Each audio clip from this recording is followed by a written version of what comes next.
நடிகர் சங்க தேர்தலில் வெற்றி பெற்றவர்களுக்கு வாழ்த்து தெரிவிக்கும் அதேவேளையில் இரு அணியினரும் ஒற்றுமையாக செயல்பட வேண்டும் என திமுக தலைவர் கருணாநிதி கூறியிருக்கிறார்.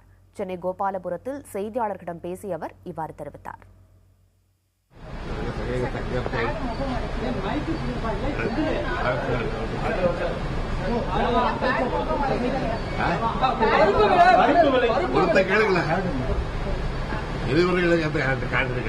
பருப்பு விலை வரலாறு காணாத அளவுக்கு உயர்வடைஞ்சிருக்கு. அதுக்கு உங்களுடைய கருத்து என்ன?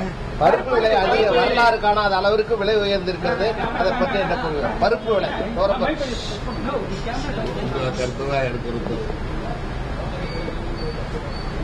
ஆந்திரா சிறையில இருக்கிற தமிழர்களை வந்துட்டு மீட்கிறதுக்காக காலம் கடந்து இப்ப கடிதம் எழுதியிருக்காங்க முதல்வர். அது பத்தி உங்களுடைய கருத்து என்ன? ஆந்திராவில் சிறையில தமிழர்கள் சில பேர் இருக்காங்க. அவங்களுக்காக முதலமைச்சர் காலம் கடந்து கடிதம் எழுதியிருக்கிறாங்க. அதை பத்தி உங்க கருத்து?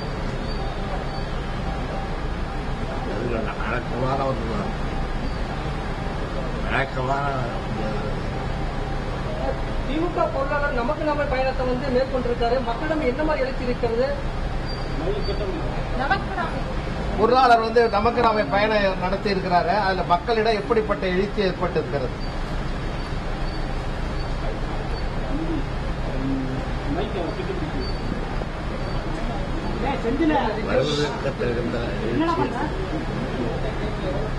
வரவேற்கத்தகுந்த எழுச்சி